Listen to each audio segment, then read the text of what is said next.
সকলোৱে তেওঁলোকৰ জীৱনত এবাৰ হ'লেওতো দৈ খাইছে। তুমি জানানে যে দৈ গাখীৰৰ কিন্নন প্ৰক্ৰিয়াৰ দ্বাৰা উৎপন্ন হয় যি পৰিৱৰ্তনৰ এক উদাহৰণ। ৰসায়ন বিজ্ঞানৰ দৃষ্টিৰে একেটা ঘটনা চাওঁ আহা। আমাৰ চাৰিওফালে ঘটি থকা সকলো ৰাসায়নিক পৰিৱৰ্তন যেনে গাখীৰ টেঙা হোৱা, ফলৰ টুকুৰাৰ বৰণ মুগা হোৱা বা লোৰ সামগ্ৰীত মামৰ ধৰা আদিক ৰসায়ন বিজ্ঞানৰ দৃষ্টিৰে চাব পাৰি আৰু ৰাসায়নিক সমীকৰণ হিচাপে লিখিব পাৰি। ৰাসায়নিক সমীকৰণবোৰে এনেদৰে ৰাসায়নিক পৰিৱৰ্তনক সাংকেতিকভাৱে প্ৰতিনিধিত্ব কৰে।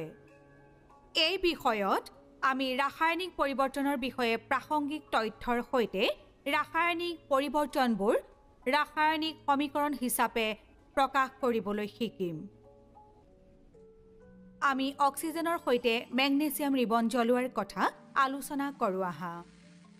ইয়াত মেগনেছিয়াম আৰু অক্সিজেন হৈছে বিক্ৰিয়ক।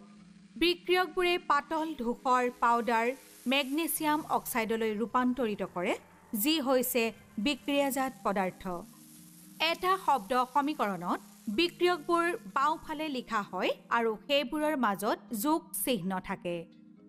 কাৰটোৱে পৰিৱৰ্তন সূচায়, আনহাতে কাৰৰ সোঁফালে সৃষ্টি হোৱা নতুন পদাৰ্থটো হৈছে বিক্ৰিয়াজাত পদাৰ্থ। কেতিয়াবা আমি ৰাসায়নিক সমীকৰণ এটাত বিপৰীত দিশত আঙুলিয়াই দিয়া দুটা আধা কাৰ লক্ষ্য কৰোঁ। এনে কাৰে বিক্ৰিয়াটো বিপৰীত দিশতো হ'ব পৰাটো উপস্থাপন কৰে। উদাহৰণস্বৰূপে এমনিয়াম ক্লৰাইডৰ তাপীয় বিভাজনে এমনিয়া আৰু হাইড্ৰজেন ক্লৰাইড গেছ গঠন কৰে। ঠাণ্ডা হোৱাৰ সময়ত এমনিয়া আৰু হাইড্ৰজেন ক্লৰাইড একে বাষ্প পুনৰ একত্ৰিত হৈ এমনিয়াম ক্লৰাইড গঠন কৰে। বিক্ৰিয়কৰ লগতে বিক্ৰিয়াজাতৰ পক্ষৰ পৰাও হ'ব পৰা এনে বিক্ৰিয়াবোৰক বিপৰীত বিক্ৰিয়া বুলি কোৱা হয়। যেতিয়া বিক্ৰিয়ক আৰু বিক্ৰিয়াজাত পদাৰ্থৰ নামবোৰ সিহঁতৰ নিজ নিজ ৰাসায়নিক সূত্ৰৰ দ্বাৰা সলনি কৰা হয়, ইয়াক জকা সমীকৰণ বুলি কোৱা হয়। সকলো ৰাসায়নিক সমীকৰণত দুয়োফালে প্ৰতিটো উপাদানৰ পৰমাণুৰ সংখ্যা সন্তুলিত কৰা প্ৰয়োজন, কিয়নো সকলো ৰাসায়নিক পৰিৱৰ্তনে ভৰ নিত্যতা সূত্ৰ অনুসৰণ কৰে।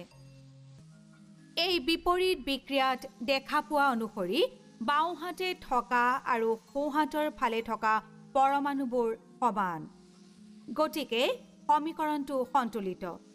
অৱশ্যে সকলো জকা সমীকৰণ সন্তুলিত নহয়।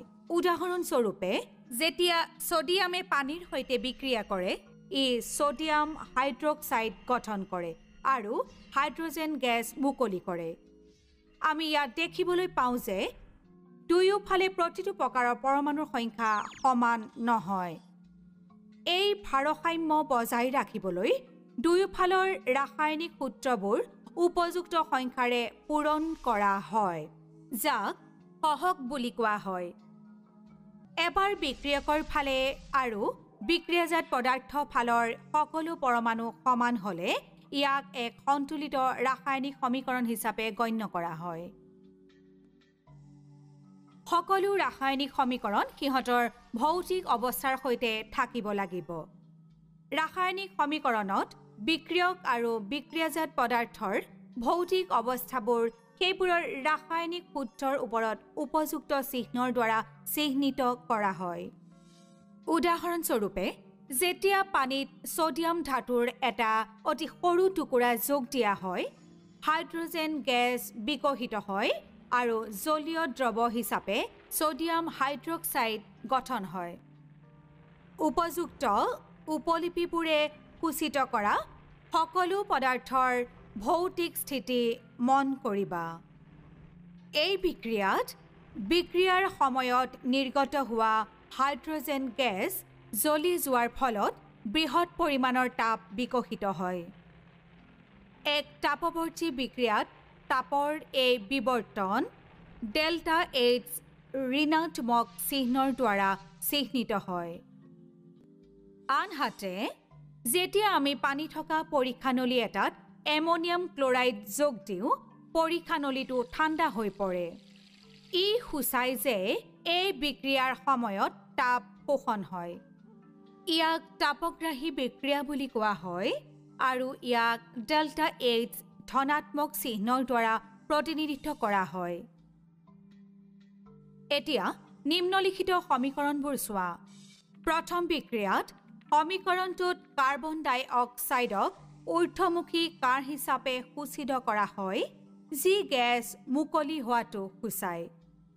অৱশ্যে দ্বিতীয় সমীকৰণত কাৰ্বন ডাই অক্সাইডৰ ফালে এনে কোনো কাঁড় চিন দেখুওৱা নহয়, যি হৈছে এক বিক্ৰিয়ক।